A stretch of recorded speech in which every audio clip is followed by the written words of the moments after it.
ಇದು ಮಾಡಿ ಪ್ರತಿ ದಿವಸ ಬಲಿ ಆಗ್ತೀವಿ ಇಲ್ಲಿಗೆ.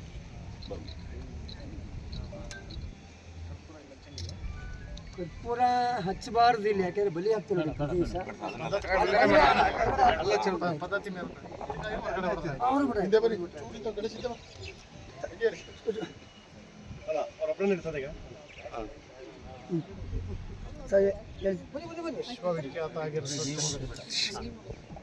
ವಿಶ್ವವಿಖ್ಯಾತ ಆಗಿರ್ತಕ್ಕಂಥ ಚೆನ್ನಕೇಶವ ಸ್ವಾಮಿಯ ಪಾದಕ್ಕೆ ನಮಸ್ಕರಿಸುತ್ತಾ, ಚೆನ್ನಕೇಶವ ಸ್ವಾಮಿ ಸೌಮ್ಯನಾಯಕಿ ರಂಗನಾಯಕಿಯ ದರ್ಶನವನ್ನು ಮಾಡಿ ಬಹುಶಃ ನನಗೆ ಪೂರ್ವಜನ್ಮದ ಪುಣ್ಯ, ಭಗವಂತನ ಬಲಭಾಗದಲ್ಲಿ ನಾನು ವಾಸ ಮಾಡಲಿಕ್ಕೆ ಅವಕಾಶವನ್ನು ಪರಮಾತ್ಮ ಮಾಡಿಕೊಟ್ಟಿದ್ದೇನೆ. ಈ ಕ್ಷೇತ್ರದ ಸೇವೆಯನ್ನು ಮಾಡಲಿಕ್ಕೂ ಸಹ ಅವಕಾಶವನ್ನು ಮಾಡಿಕೊಟ್ಟಿದ್ದೇನೆ. ಇಷ್ಟೆಲ್ಲ ಯಾವುದೇ ಕರೆ ಇಲ್ಲದಲ್ಲೇ ಧರ್ಮಸ್ಥಳಕ್ಕೆ ಹೋಗಬೇಕು, ಸತ್ಯವನ್ನು ಮಾಡಬೇಕು, ಚೆನ್ನಕೇಶವ ಸ್ವಾಮಿಯ ಕರಿಕಲ್ಲ ಮೇಲೆ ಪ್ರಮಾಣವನ್ನು ಮಾಡಿ ಹೋಗೋಣ ಅಂತಕ್ಕಂಥ ನಮ್ಮ ಕ್ಷೇತ್ರದ ಎಲ್ಲ, ವಿಶೇಷವಾಗಿ ನನ್ನ ಆತ್ಮೀಯ ಸಹೋದರಿಯರಿಗೆ ಅಭಿನಂದನೆಯನ್ನು ಈ ಸಂದರ್ಭ ಸಲ್ಲಿಸ್ತೀನಿ. ಇದು ವಿಶ್ವವಿಖ್ಯಾತ ಆಗಿರೋದಂಥ ದೇವಸ್ಥಾನ.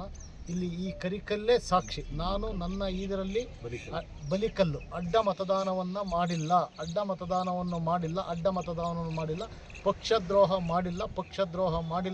ಪಕ್ಷದ್ರೋಹ ಮಾಡಿಲ್ಲ. ಈ ಕ್ಷೇತ್ರಕ್ಕೆ ಇದು ಒಂದು ದೊಡ್ಡ ಷಡ್ಯಂತ್ರ. ಈ ಕ್ಷೇತ್ರಕ್ಕೆ ಈ ದೇಶದ ನೆಚ್ಚಿನ ಪ್ರಧಾನಮಂತ್ರಿ ನರೇಂದ್ರ ಮೋದಿಯವರು ನನ್ನ ಚುನಾವಣೆಯ ಸಂದರ್ಭದಲ್ಲಿ ಪ್ರಚಾರವನ್ನು ಮಾಡಿದರೆ, ಅವರಿಗೆ ಅನ್ಯಾಯವನ್ನು ಮಾಡಿದರೆ ಆ ಭಗವಂತನೂ ನಮ್ಮನ್ನು ಕ್ಷಮಿಸಲ್ಲ. ಆ ಪಕ್ಷದಲ್ಲಿ ಇದ್ದು ನಾನು ಪ್ರಾಮಾಣಿಕವಾಗಿ ನಮ್ಮ ಪ್ರತಿಪಕ್ಷದ ನಾಯಕರು ಸೂಚಿಸಿದಂಗೆ ನಾನು ಮತವನ್ನು ಚಲಾವಣೆ ಮಾಡಿದ್ದೀನಿ. ಯಾವುದೇ ಅಡ್ಡ ಮತದಾನವನ್ನು ಮಾಡಿಲ್ಲ. ಆ ಪರಮಾತ್ಮನೇ ಸಾಕ್ಷಿ ಅಂತಕ್ಕಂಥದ್ದನ್ನು ಈ ಸಂದರ್ಭ ಹೇಳ್ತಾ, ಬಹುಶಃ ನನಗೆ ಯಾರೂ ಸಹ ಭಗವಂತ ಸಮೃದ್ಧಿಯಾಗಿಟ್ಟಿದ್ದಾನೆ.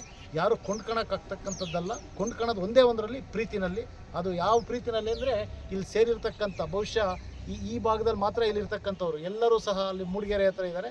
ಅವ್ರು ಮಾತ್ರ ನನ್ನನ್ನು ಕೊಂಡ್ಕೊಳಕ್ಕೆ ಸಾಧ್ಯನೇ ಹೊರತು ಹಣದಿಂದ ಆಗಲಿ ಇನ್ನೊಂದಿಂದ ಆಗಲಿ ದೌರ್ಜನ್ಯ ಕೊಂಡ್ಕೊಳಕ್ಕಾಗಲ್ಲ ಅಂತಕ್ಕಂಥದ್ದನ್ನು ಈ ಭಗವಂತನ ಮೇಲೆ, ಚೆನ್ನಕೇಶವನ ಬಲಿಗಲ್ಲಿನ ಸಾಕ್ಷಿಯಾಗಿ ನಾನು ಅಡ್ಡ ಮತದಾನ ಮಾಡಿಲ್ಲ ಅಂತಕ್ಕಂಥ ಪ್ರಮಾಣ ಮಾಡಿ ನಾನು ಈ ಕ್ಷೇತ್ರದ ಜನತೆಗೆ ಏನು ನನ್ನ ಮೇಲೆ ಇಟ್ಟಿರ್ತಕ್ಕಂಥ ವಿಶ್ವಾಸವನ್ನು ಇಟ್ಟಿದ್ದಾರೆ, ಯಾರೊಬ್ಬರು ಬಾಯಿನಲ್ಲೂ ಸಹ ಮಾಡಿಲ್ಲ ಅಂತಕ್ಕಂಥದ್ದು ಅದಕ್ಕೆ ಸಾಕ್ಷಿಯಾಗಿ ನಾನು ಪ್ರಮಾಣವನ್ನು ಮಾಡಿ ಹೇಳ್ತಾ ಇದ್ದೀನಿ. ನಾನು ಅಡ್ಡ ಮತದಾನ ಮಾಡಿಲ್ಲ, ಇದಕ್ಕೆ ಭಗವಂತನೇ ಸಾಕ್ಷಿ ಅಂತಕ್ಕಂಥದ್ದನ್ನು ಈ ಮೂಲಕ ತಮಗೆ ತಿಳಿಸ್ಲಿಕ್ಕೆ, ಈ ರಾಜ್ಯಕ್ಕೆ, ದೇಶಕ್ಕೆ, ಏಕೆ ಅಂತ ಅಂದರೆ ಈ ಪಿತೂರಿಯ ಹಿಂದೆ ಇರತಕ್ಕಂಥದ್ದು ಷಡ್ಯಂತ್ರಕ್ಕೆ ಇದು ಸಂದೇಶವನ್ನು ಪರಮಾತ್ಮನ ಮುಖಾಂತರ ನಿಮ್ಮ ಮೂಲಕ ತಿಳಿಸ್ಲಿ ಅಂತಕ್ಕಂಥದ್ದನ್ನು ನಿಮ್ಮಲ್ಲಿ ವಿನಂತಿಯನ್ನು ಮಾಡ್ತೀನಿ. ಧನ್ಯವಾದಗಳು.